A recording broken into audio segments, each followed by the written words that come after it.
Baku tembak kembali terjadi antara aparat keamanan dengan kelompok kriminal bersenjata di Bandara Ilaga, Puncak Papua pada Kamis sore. Insiden ini menyebabkan satu tower bandara terbakar. Sementara di lokasi berbeda, satu warga sipil tewas ditembak KKB.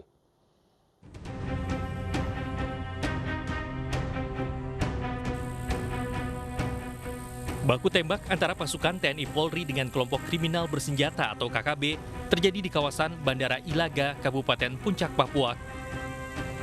Sejumlah fasilitas di bandara dirusak dan salah satu tower dibakar oleh KKB. Selain itu, KKB juga menembak warga sipil yang berprofesi sebagai tukang bangunan di Kampung Eronggoba, Distrik Ilaga, Kabupaten Puncak, bernama Habel Helenti berusia 30 tahun. Menurut rekan korban, anggota KKB menggunakan satu senjata laras pendek dan satu senjata laras panjang.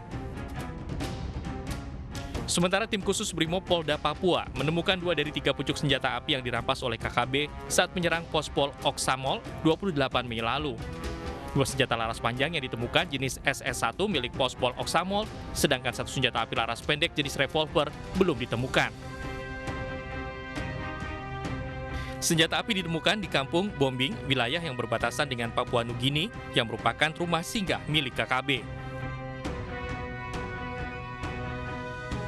Kita kalau hari ini bisa terkoordinasi dengan baik, kita akan mengirim tambahan tim untuk melakukan pengejaran terhadap kelompok yang melakukan kekerasan terhadap anggota kami sehingga mengakibatkan meninggal dunia.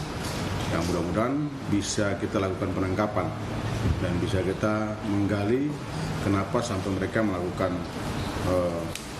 pembunuhan terhadap anggota Polri yang sedang melaksanakan tugas di Polsek sektor tersebut. Sebelumnya, pos polisi Oksamol diserang dan menewaskan Bribtu Stefanus Mario Sanoy yang sedang berjaga pada 28 Mei lalu. KKB Ngalum Kupel Pimpinan Lamek Taplo, wilayah Pegunungan Bintang, diduga kuat berada di balik penyerangan pos polisi Oksamol tersebut. Dari Papua, Nathan Making dan Chanti Andrew, iNews melaporkan. Kejahatan kelompok teroris di Papua merenggut nyawa masyarakat sipil, tukang ojek hingga guru meninggal dunia akibat ditembak kelompok bersenjata.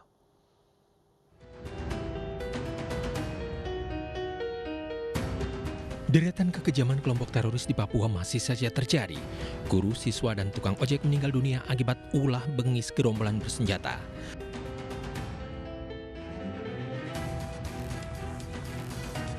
Pada 8 April 2021, gerombolan bersenjata di Papua menembak masyarakat sipil di Kampung Julukoma, Distrik Beoga, Kabupaten Puncak, Papua. Seorang guru SD Octavianus Rayu meninggal dunia dalam penembakan itu. Tanpa alasan yang jelas, tiba-tiba saja anggota teroris menembak ke rumah Octavianus saat korban sedang menjaga kios. Mereka masuk ke rumah dan langsung menembak ke arah korban. Polisi menyebut kelompok yang menembak Octavianus ini pimpinan kelompok Sarbinus Walker. Penembakan oleh teroris bersenjata juga terjadi di Kabupaten Puncak pada Jumat 9 April 2021. Seorang guru, Yonatan Randen, meninggal dunia. Korban ditembak saat mengendarai sepeda motor hendak membeli terpal penutup jenazah Octavianus Rayu. Pada Rabu 14 April 2021, seorang pengemudi ojek dibunuh kelompok bersenjata di Papua, di Kampung Eromaga, Kabupaten Puncak. Korban bernama Udin ditembak ketika berada di area Pasar Ilaga.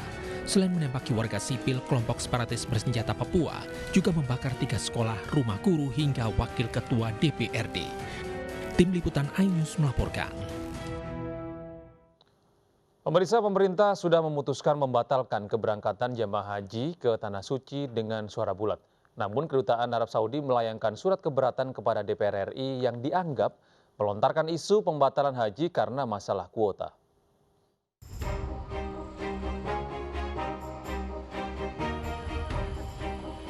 Isu pembatalan keberangkatan jemaah haji 2021 karena tidak mendapat kuota dibantah pemerintah Arab Saudi. Dalam surat yang ditujukan kepada Ketua DPR RI Puan Maharani, Kedutaan Besar Arab Saudi menyoalkan pernyataan Wakil Ketua DPR Sufmi Dasko Ahmad tentang Indonesia tidak memperoleh kuota haji tahun ini. Selain itu, pihaknya juga membantah pernyataan Wakil Ketua Komisi 8 Aceh Hasan soal 11 negara yang telah memperoleh kuota, namun Indonesia tidak masuk di dalamnya. Padahal hingga kini pemerintah Arab Saudi belum mengumumkan kebijakan pelaksanaan haji 2021. Menanggapi surat Dubes Arab Saudi, Sufmi Dasko Ahmad tidak bermaksud membuat kegaduhan soal pembatalan keberangkatan haji Indonesia. Sampai tanggal 28 Mei, limit waktu yang seharusnya kita mempersiapkan haji, itu kita belum mendapat kepastian dari pemerintah Arab Saudi. Sehingga sudah benar Kementerian Agama kemudian mengambil sikap untuk tidak menyelenggarakan haji. Karena tidak mungkin persiapan dari 28 Mei sampai kemudian lebaran haji tanggal 20 Juni, waktunya mepet, kemudian itu diselenggarakan. Diketahui Menteri Agama telah memutuskan untuk tidak memberangkatkan jemaah haji tahun ini dengan mempertimbangkan keselamatan. Pemerintah membuka jalan bagi jemaah haji yang ingin dana hajinya dikembalikan dengan mengajukan permohonan ke kantor Kementerian Agama di wilayah masing-masing. Lalu menyerahkan bukti asli setoran haji, fotokopi buku tabungan, fotokopi KTP, dan nomor telepon yang bisa dihubungi. Lalu dana akan ditransfer ke rekening milik jemaah haji setelah diverifikasi.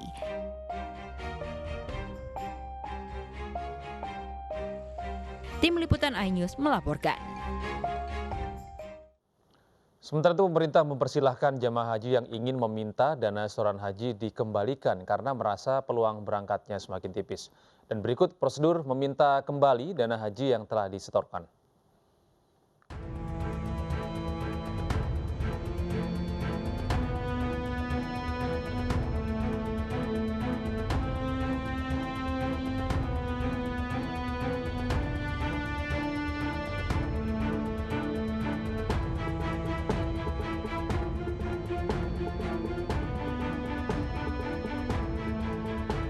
Untuk meminta kembali dana setoran haji, jamaah bisa mengajukannya ke kantor Kementerian Agama di wilayah masing-masing. Persyaratan yang harus dibawa adalah bukti asli setoran haji, fotokopi buku tabungan, fotokopi KTP, dan nomor telepon yang bisa dihubungi. Dana tersebut akan ditransfer ke rekening milik jamaah haji setelah diverifikasi.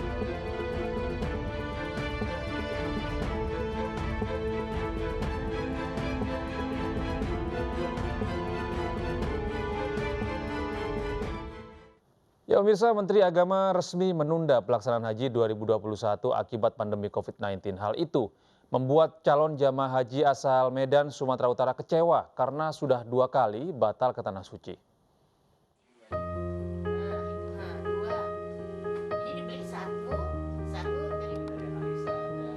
Marimin dan istrinya hanya bisa menunjukkan baju yang akan dikenakan mereka saat berangkat ke Tanah Suci. Baju ini sudah dijahit oleh anaknya yang tinggal di Pekanbaru beberapa bulan sebelum pemberangkatan haji tahun 2020 yang lalu. Namun harapan mereka kembali pupus lantaran tahun ini pemerintah kembali membatalkan pemberangkatan haji karena pandemi COVID-19. Padahal mereka sudah menyiapkan segalanya seperti tes kesehatan, termasuk disuntik vaksin COVID-19 agar bisa ke Tanah Suci. 9 tahun lamanya mereka menunggu untuk bisa menunaikan ibadah haji, namun kembali kecewa untuk kedua kalinya.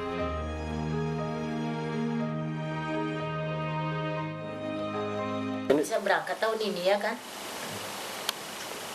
Udah berapa lama masuk daftar haji itu? Sejak kapan daftarnya gitu? 2012 bulan 1 awal. 9 tahun ya.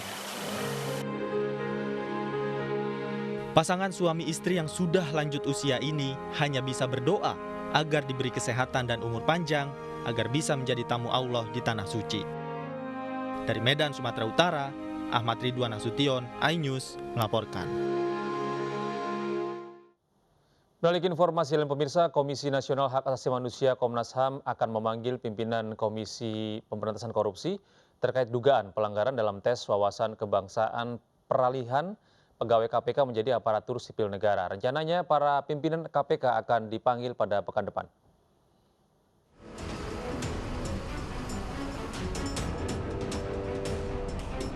Komnas HAM akan memanggil pimpinan KPK pada pekan depan terkait dugaan pelanggaran hak asasi manusia dalam tes wawasan kebangsaan peralihan pegawai KPK untuk menjadi aparatur sipil negara atau ASN. 19 pegawai KPK telah diperiksa Komnas HAM. Selain itu, sejumlah dokumen dari beberapa pegawai yang lolos serta tidak lolos dalam tes wawasan kebangsaan juga telah dikumpulkan. Minggu depan, jadi kami saat ini sedang berdiskusi dengan teman-teman yang lain, anggota tim yang lain untuk menentukan waktunya dan segera mungkin hari ini surat akan dikirim begitu. Tapi yang jelas minggu depan nanti akan ada informasi lanjutan dari Komnas HAM kapan harinya begitu.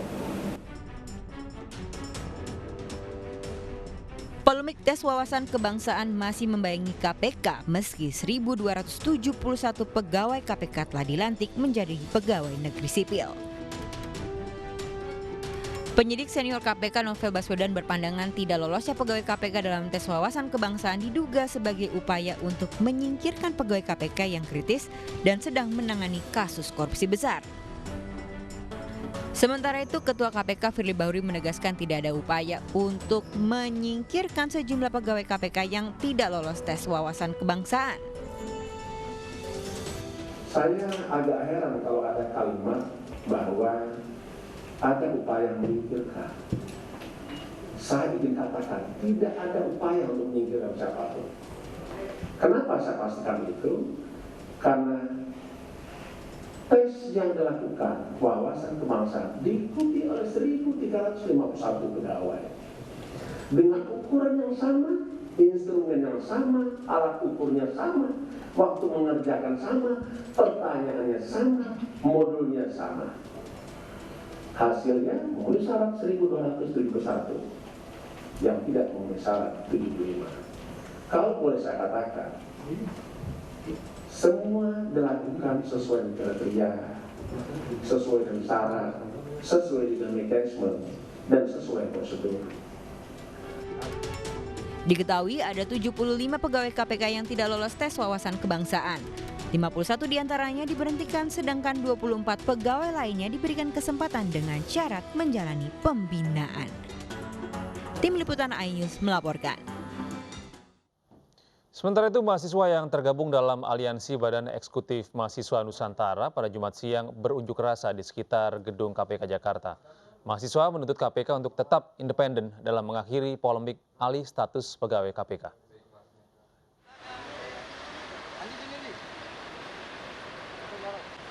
Dengan pengamanan polisi, mahasiswa yang tergabung dalam BEM Nusantara ini berunjuk rasa di gedung Merah Putih KPK Kuningan, Jakarta. Mahasiswa meminta lembaga anti rasuah KPK untuk menjaga independensi dalam menegakkan pemberantasan korupsi di Indonesia. BEM Nusantara juga mengajak mahasiswa seluruh Indonesia untuk mengawal KPK untuk fokus menangani kasus korupsi di tanah air dan segera menghentikan polemik alih status kepegawaian yang tengah menjadi perhatian publik. Segera selesai dan KPK bisa melakukan kerja-kerjanya sebagai yang kita ketahui bersama lembaga independensi ini untuk memberantas korupsi di Indonesia. Pertama, persoalan peralihan status daripada kontrak menjadi pegawai negeri sipil itu kan bukan hak daripada KPK itu sendiri, tetapi ada... Beralih ke informasi lain, pemirsa, pemilu 2024 baru akan digelar 3 tahun lagi. Namun, persiapannya telah dibahas oleh DPR, KPU, dan pemerintah. Pemilu rencananya akan digelar lebih awal, yaitu pada Februari 2024.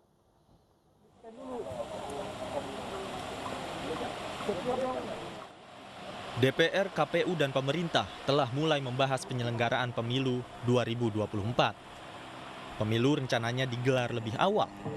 Pemungutan suara Pilpres dan Pileg dilakukan 28 Februari 2024. Sementara Pilkada pada 27 November 2024. Hal ini berdasarkan rapat tim kerja bersama persiapan pemilu Pilkada tahun 2024.